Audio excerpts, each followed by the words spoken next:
Hello guys, today I'm making a video on the business studies questions that are going to come for the paper 2 with the board AQA.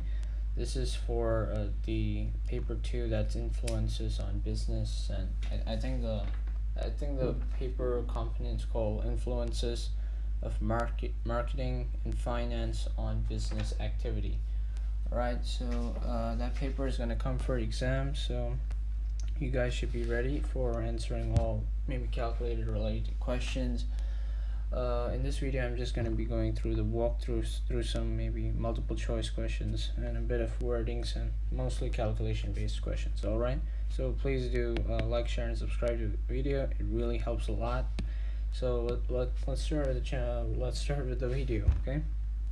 Alright, so they are asking us to use the break-even chart below to calculate the margin of safety in units if the actual number of units sold was 700. Show all workings. This is for 2 marks, so that means you need to remember the formula for the margin of safety. So when you're given the margin of safety, you can either calculate it in terms of the percentage of sales, but in this case what we're going to do is we're going to apply the formula for the margin of safety to be about the actual sales minus the BEP. Now what do I mean by the BEP is the break-even point. That's a point where the total cost is equal to the total revenue that is being made.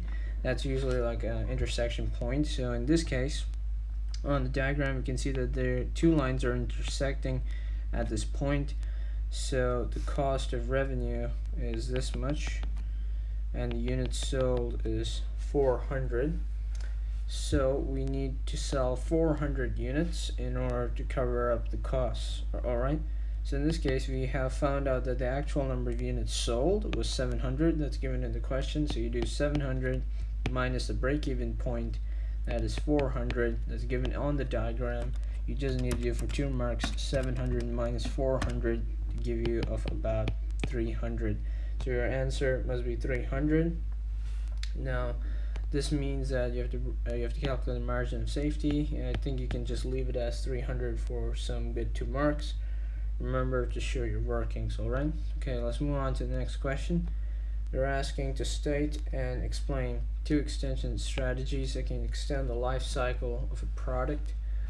Now this is for 4 marks. So the first strategy that you can use is maybe like changing the strategy 1. That could be changing the packaging, I think, of the product. Packaging of the product. That's something that you can write down. Now this one, it maybe attracts more customers, and leads to increase in sales. That could be your first point. Increase. So let's just rub that out. Should be increase in sales. Now your strategy 2 should be maybe you can have a price reduction. This could lead to make the product of better value.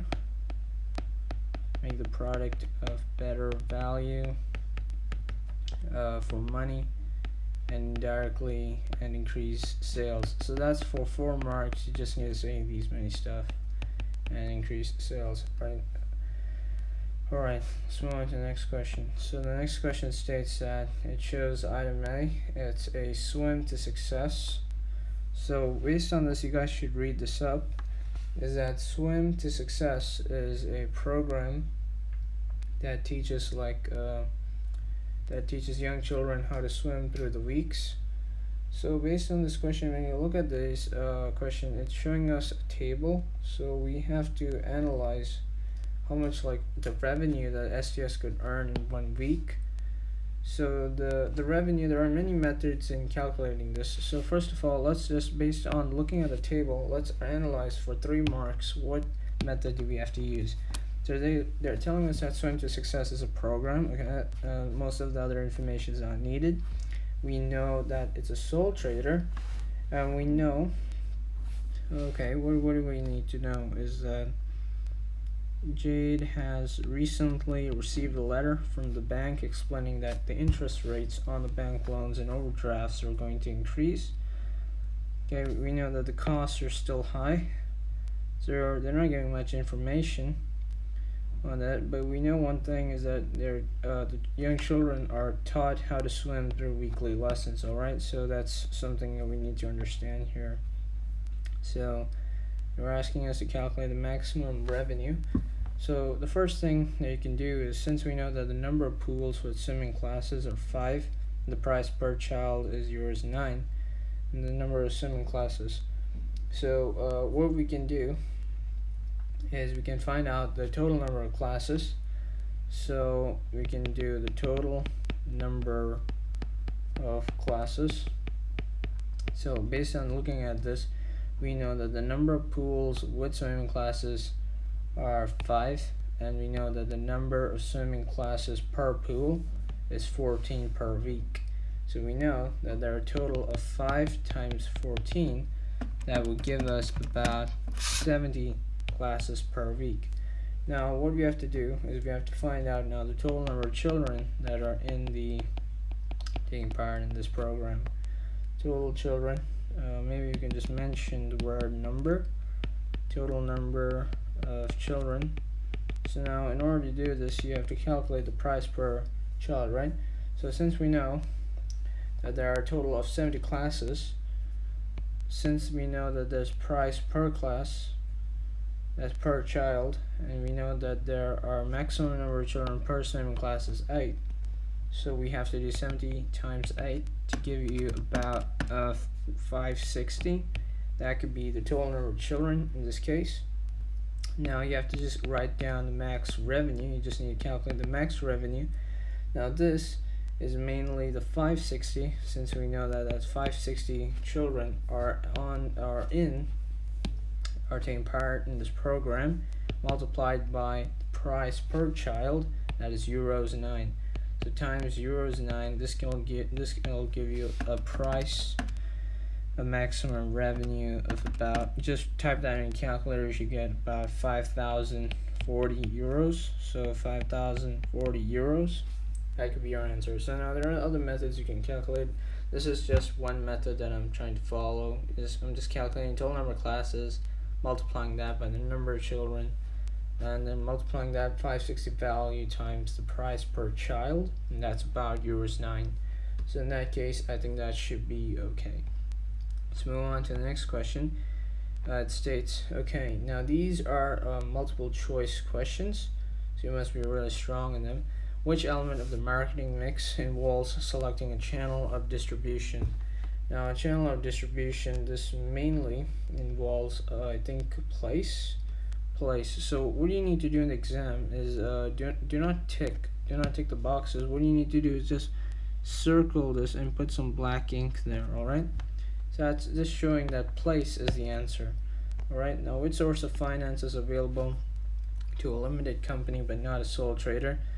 Now for a limited company, sole trader share issue is for a limited company based on the number of shareholders that are in the business.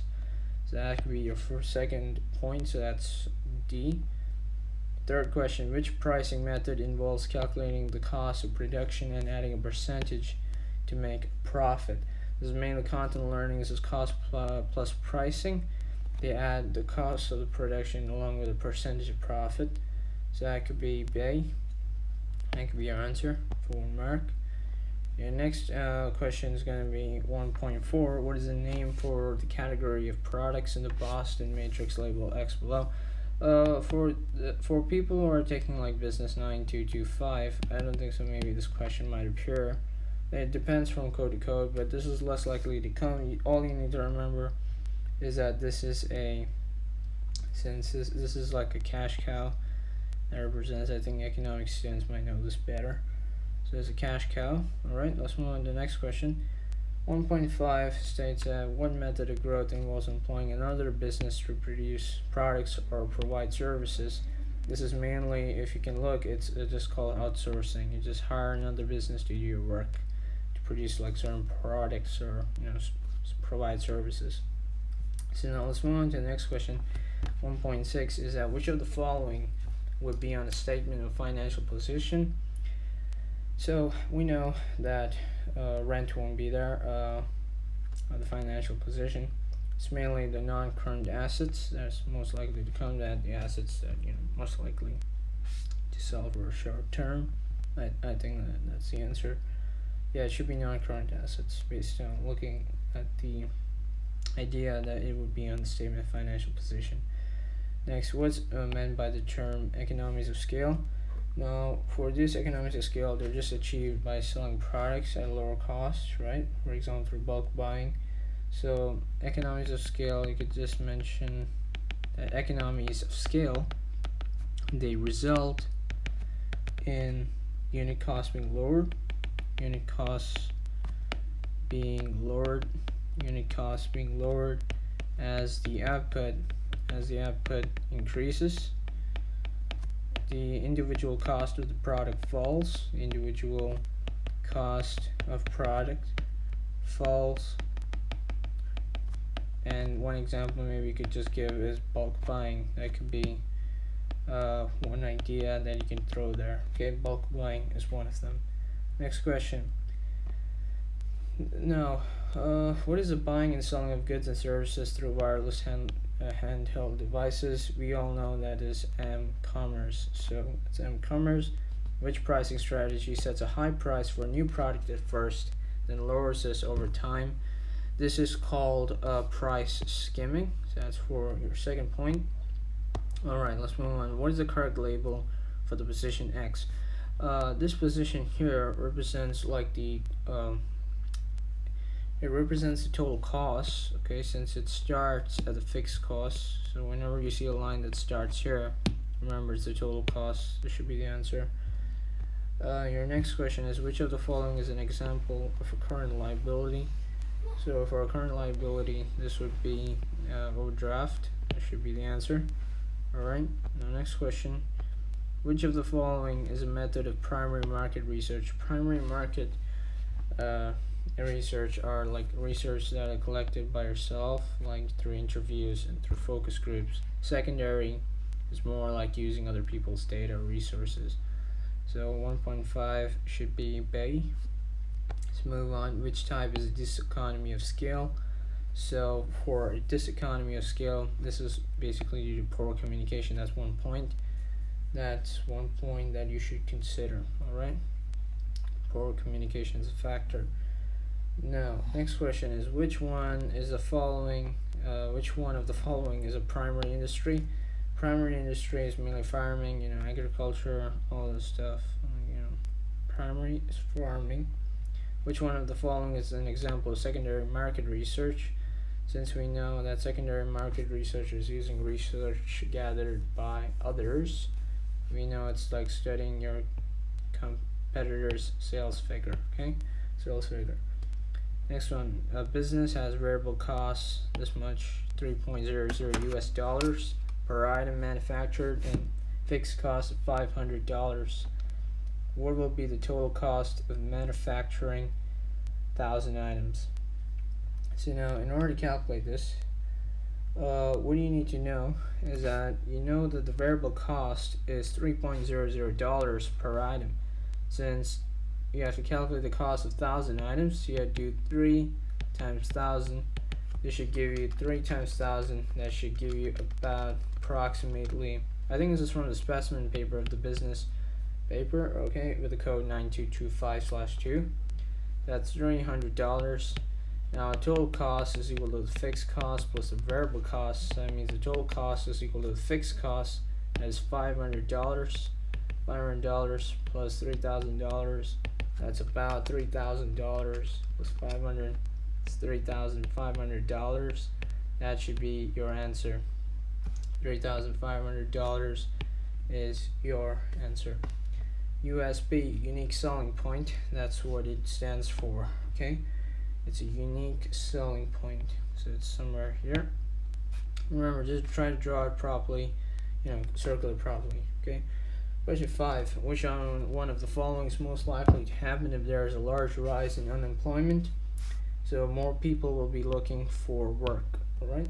Now, which one of these pricing strategies involves setting the price low at the beginning, then gradually increasing it? This is penetration pricing. All right. So that's for 1 mark that you can score there. Now, question 7. Identify and explain one reason why startup businesses might conduct market research. Now, market research, you can mention the market research. It helps to find out. It helps to find out about customers. Helps to find out about customers. About not customers. It helps to find out about customers, what their preferences, but mainly about competitors.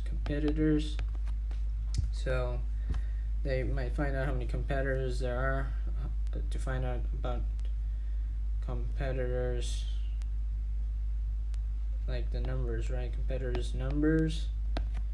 If too many are found, then they know it's hard to gain customers, right? Since competition is high.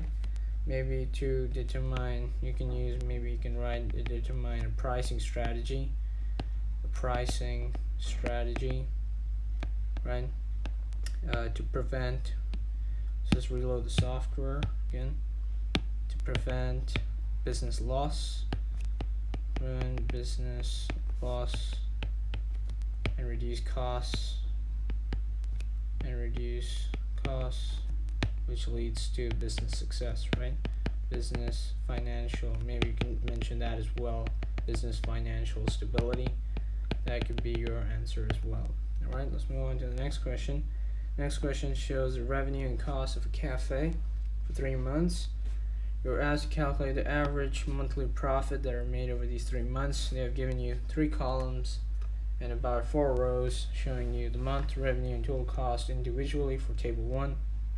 All you need to do, so you have to show your calculations to calculate the average monthly profit.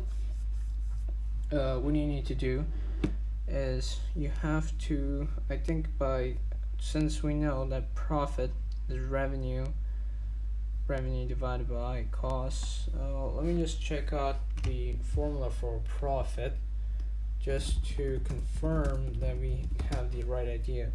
So profit is equal to maybe the total price minus the profit. So it's like the total sales minus the total expenses. So indirectly, you have to calculate, in order to calculate the average profit, remember these are for 3 months, this is TR minus SB. So the total revenue that's made minus total cost, it should be total cost, okay? So since we know to calculate for individually of these 3 months, you need to divide the revenue. So you have 45,000 plus 55,000 plus 50,000 divided by 3. That should give you about maybe 50. But the first factor that you need to calculate is the average monthly profit. Okay, this is a bit strong question. Now, analyzing this, we have to understand how we're going to calculate profit. So we know that the average profit, right, indicating we know that average profit could be the revenue minus the costs, So we know the answer should be the answer for average profit should be about 16,000 EGP.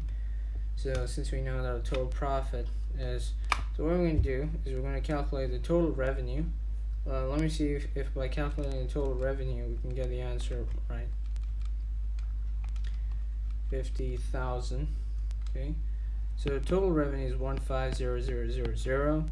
That's your total revenue. Since you add up all of these values, your total cost should be 32,000 plus 35,000 plus 35,000. It should give you about a value of 10200. Now, based on this, let me see if by subtracting it we can get the average cost. But however, this is not going to work. This is the reason is because average profit is divided by 3 months. And what we need to do is we need to find out. Okay, so now I get it. So now for this question, it's a bit tricky, but once you get the hang of it, so you have to basically find for Jan, you have to find out the revenue, total revenue, like using this formula, total revenue minus total cost. You do total revenue minus total cost. So that means you have 45,000 EG pay minus 32,000 EG pay. You find out how much that is. So in your calculator, just put this number, 32,000 EGP. So scratch the other idea out. So you have 13,000. Now for Feb, what you need to do is the same thing. You have 55,000 minus 35,000. That is 55,000 minus 35,000. This should give you a value of about 20,000 EG pay. Maybe you can just write down the values just if you want to. For March, you need to do 50,000 minus 35,000. Just write down all the values you get. So that's real important, critical, right? Alright, so you have 15,000 EG pay. Now all you need to do is you have to add these profits together. So total profit, based on looking at the answer of analyzing this table, you have 13,000 EGP plus 20,000 EG pay plus 15,000. I think this is from a specimen paper. I think this question, I've seen it somewhere. So yeah, 20,000 plus 15,000, that should give you about 48,000 EG pay. So since you have 48,000 EG pay, in order to calculate the average monthly profit, you have 48,000 EG pay divided by 3 months. So this should give you an answer of about 16,000 EGP. So this is one of strong questions that they can ask for exam when dealing with average monthly profit. You just need to use a profit formula for these 3 months and just divide it by 3 to get 16,000 EGP should be your average profit. That's important. Understand that concept. Alright, let's move on. I think that's it, guys. This seems to be the hardest question that there is. Otherwise, there seems to be no other questions. So if you guys enjoyed this video, please do like, share, and subscribe. It really helps the channel a lot. Otherwise, just share the video with others as well. I mean, good luck to those who are doing the business exam. You guys will do well. Otherwise,